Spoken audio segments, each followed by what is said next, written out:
লাল শাক ভাজা তো আপনারা বাড়িতে অনেকেই খেয়েছেন, কিন্তু আমার মতো করে বানিয়ে দেখুন, এটা একদম অন্যরকম খেতে লাগবে। এটা আপনারা মা লক্ষ্মীকে বা যে কোনো ঠাকুরকে ভোগ হিসাবে নিবেদন করতে পারবেন। আসুন দেখে নেওয়া যাক অনন্য স্বাদের এই শাক ভাজাটা আমি কিভাবে বানাই।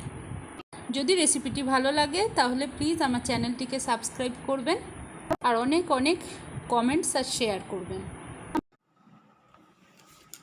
দেখুন বন্ধুরা, আমি লাল শাক নিয়ে নিয়েছি এক আটি, বড় এক আটি।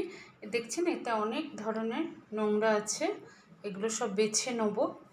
বেছে নিয়ে এই যে প্রত্যেকটা এই যে লাল শাক দেখছেন এর এতটা পর্যন্ত ডগে নিয়ে নেব, আর বাকি ডাঁটিটা আলাদা সরিয়ে রাখবো।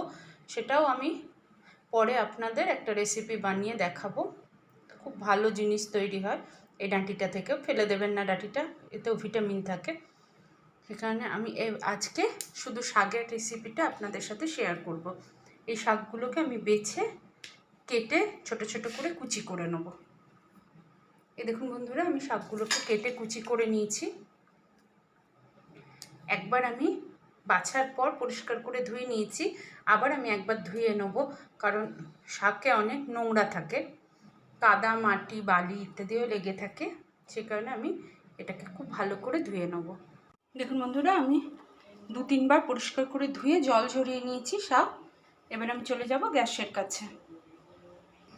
গ্যাসে কড়াই বসিয়ে দিচ্ছি, কড়াইয়ের মধ্যে দিয়ে দিচ্ছি এই অল্প কিছু চীনাবাদাম, শুকনো কড়াইয়ে দেব, দিয়ে এটাকে হালকা করে ভেজে নেব। মিনিট 2-3-এর মধ্যে বাদামটা ভালো করে ভাজা হয়ে যাবে। দেখুন বন্ধুরা, আমার বাদামটা ভাজা ভাজা হয়ে গেছে, 2 মিনিটের মধ্যেই মোটামুটি ভাজা হয়ে গেছে। এবার আমি এই বাদামগুলোকে একটা জায়গায় তুলে নিচ্ছি। এই দেখুন বন্ধুরা, বাদামটা আমি তুলে নিয়েছি একটা জায়গায়। আবার গ্যাসে কড়াই বসিয়ে দিয়েছি, কড়াইয়ের মধ্যে দিয়ে দিচ্ছি বাটার। এই রান্নাটা আমি পুরোটাই বাটারে করব। বাটার কিংবা গাওয়া ঘিও ইউজ করতে পারেন, কিন্তু তেল ইউজ করা যাবে না। এই দেখুন ঘি গলে গেছে। ঘিকে পুরোপুরি পুড়তে দেওয়া যাবে না। এর মধ্যে দিয়ে দিচ্ছি এই যে আমি 1/2 চামচ জিরে আর 1/2 চামচ 5 ফোড়ন রেখেছি, মিশে গেছে বন্ধুরা। এই যে দেখুন, এটা ঢেলে দিলাম। এতে কোনো শুকনো লঙ্কা ইউজ হবে না, যেহেতু আমি এটা জগন্নাথ দেবের মন্দিরে যে ভোগ হয় তার আদলে বানাচ্ছি, সে কারণে এতে কোনো লঙ্কা ইউজ হয় না। যা ঝাল হবে গোলমরিচ দিয়ে। এটাকে একটু ভাজা ভাজা করে নিচ্ছি। এর মধ্যে দিয়ে দিচ্ছি অল্প 1 পিঞ্চ পরিমাণ হিং। হিংটাকে আমি ভালো করে ভেজে নিচ্ছি। গ্যাসটা এই সময় কম রেখে এর মধ্যে দিয়ে দিচ্ছি শাক।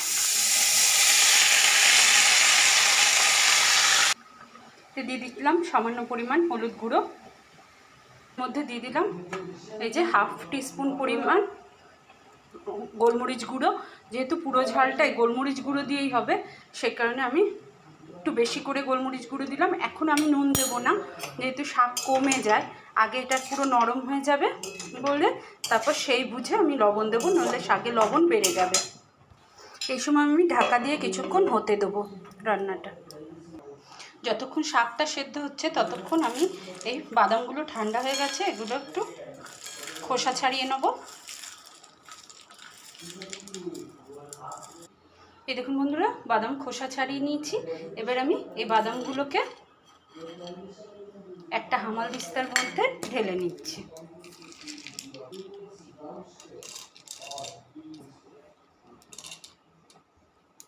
দিয়ে আমি বাদামগুলোকে একটু আধ ভাঙা করে নেব।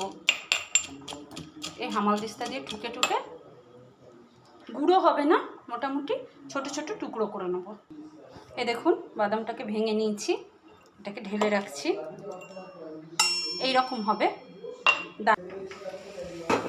দেখুন বন্ধুরা, শাকের পরিমাণটা অনেকটা কমে গেছে। এই সময় এতে দিয়ে দেবো পরিমাণ মতো লবণ, চিনি।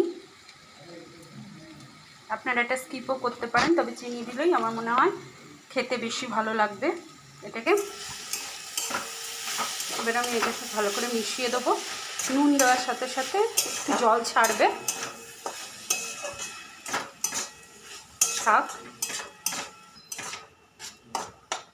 এই সময় আমি এতে কিছু ইনগ্রিডিয়েন্টস অ্যাড করে দেবো। 1/2 টিস্পুন পোস্তদানা, গোটা পোস্ত, যে বাদামগুলো যে রেখেছিলাম সেগুলো। আর একটা স্পেশাল ইনগ্রিডিয়েন্টস, এই যে বন্ধুরা, নারকেল গুঁড়ো। আমি একটু শুকনো নারকেলকে মিক্সারে ঘুরিয়ে নিয়ে এরকম গুঁড়ো করে নিয়েছি, এটা দিয়ে দিলাম। অল্প একটু রেখে দিলাম যাতে গার্নিশিংয়ের জন্য, বাকি পুরোটাই এতে দিয়ে দিলাম। খেতে খুব ভালো লাগে। এটা পুরো মিশিয়ে দিচ্ছি, হতে দেবো যতক্ষণ না এই নুন দেওয়ার জন্য যে জলটা বেরোচ্ছে সেটা টেনে দেয়। পুরো আমার দারুণ স্বাদের লাল শাক ভাজা রেডি। আমি এবার আপনাদের পরিবেশন করে দেখাচ্ছি। আমি পরিবেশন করে দিয়েছি।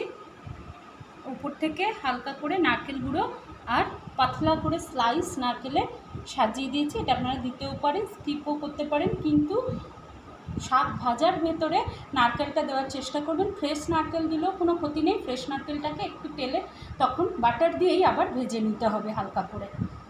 এবার যদি আমার রেসিপিটা আপনাদের পছন্দ হয়ে থাকে, প্লিজ আমার চ্যানেলটিকে সাবস্ক্রাইব করবেন।